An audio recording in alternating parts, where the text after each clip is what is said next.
সুপ্রিয় দর্শক, যারা দেশ ও দেশের বাইরে থেকে আজকের এই ভিডিওটি দেখছেন, সকলকে জানাই শান্তগুরু ভিডিওর পক্ষ থেকে অনেক অনেক প্রীতি এবং শুভেচ্ছা। তো দর্শক, গলদা চিংড়ি চাষের একটা ভিডিও নিয়ে আপনাদের সামনে হাজির হলাম। তো আমি মূলত আমার এই পুকুরে এখন এই প্রোডাক্টটা ব্যবহার করব।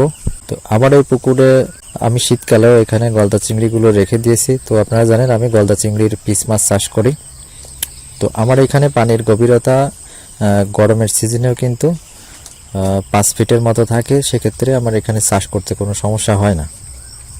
তো আপনাদের পুকুরে যদি পর্যাপ্ত পরিমাণ পানি থাকে, সেক্ষেত্রে আপনারা 12 মাস গলদা চিংড়ি চাষ করতে পারেন। তো আমার এখানে গলদা চিংড়ির খামারে আমি আজকে একটি জীবাণুনাশক ব্যবহার করব। এটা হচ্ছে মাইক্রোনিল।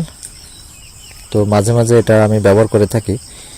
তো প্রতি 1 থেকে 1.5 মাস পর পর কিন্তু আমি আমার এই মাছের পুকুরে এই মাইক্রোনিল এই জীবাণুনাশকটা ব্যবহার করি।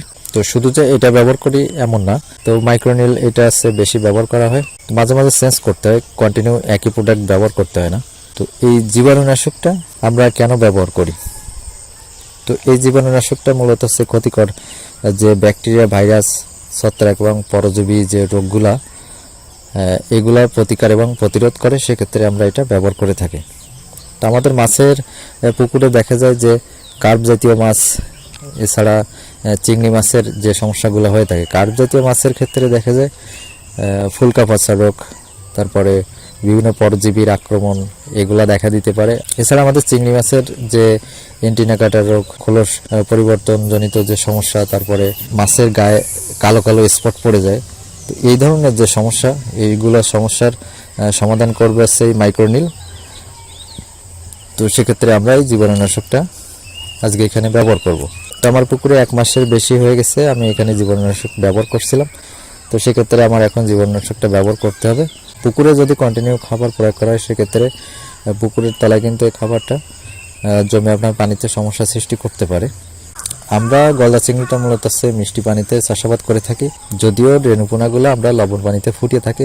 বাট আমরা মূলত পিস মাছ যখন চাষ করি তখন কিন্তু এগুলা মিষ্টি পানিতেই চাষাবাদ করি। তো যে সময় এই গলদা চিংড়ির রেণুগুলা জুভেনাইল পর্যায়ে চলে আসে, তখন কিন্তু আমরা এগুলা মিষ্টি পানিতেই মূলত চাষাবাদ করি। লবণ পানিতে এগুলোর গুরুত্ব অনেক কম হয়। তো আপনার পুকুরে যদি লবণাক্ততাজনিত কোনো সমস্যা থাকে, পানিতে যদি অতিরিক্ত লবণ থাকে, সেক্ষেত্রে কিন্তু আপনি এই মাইক্রোনিল এটা ব্যবহার করতে পারেন। এই সমস্যাটাও কিন্তু সলভ করবে এই প্রোডাক্টটা। তো আমার এখানে 25 শতকের মতো জায়গা আছে। তো 25 শতকের জন্য আমি এখানে ব্যবহার করছি 200 মিলি। তো যদিও এখানে প্রয়োগ মাত্রা অনেক কম, বাট আমার এখানে পুকুরের কিন্তু গভীরতা অনেক বেশি। পুকুরের গভীরতা বেশি হওয়ার কারণে আমি এখানে মূলত ব্যবহার করছি হচ্ছে আমার এখানে 25 শতকের জন্য 200 মিলি। তো এটা প্রয়োগ মাত্রা আছে 33 শতক জমিতে আপনি ব্যবহার করতে পারবেন 200 মিলি। সেক্ষেত্রে আমি এখানে 25 শতকে 200 মিলি ব্যবহার করছি, কারণ পানির গভীরতা অনেক বেশি, সে কারণে।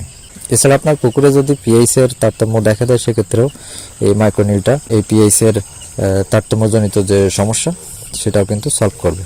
তো আপনাদের পুকুরে যদি কোনো সমস্যা নাও হয়ে থাকে, তারপরেও মাঝে মাঝে কিন্তু জীবাণুনাশকটা ব্যবহার করতে হয়। তো যদি এইভাবে 1 মাস পর পর জীবাণুনাশক ব্যবহার করা হয়, সেক্ষেত্রে আপনার চিংড়ি মাছের এই খোলসজনিত সমস্যা, তারপরে গায়ে যে কালো কালো স্পট পড়ে যায়, এছাড়া এন্টিনা কাটার যে সমস্যা, এই সমস্যাগুলো কিন্তু সলভ করবে। তো দর্শক, এই ছিল গলদা চিংড়ি চাষ নিয়ে আজকের ভিডিও। তো ভিডিওটি যদি ভালো লাগে অবশ্যই লাইক করবেন, শেয়ার করবেন, আর যদি কোনো মতামত থাকে কমেন্ট বক্সে লিখে জানাবেন।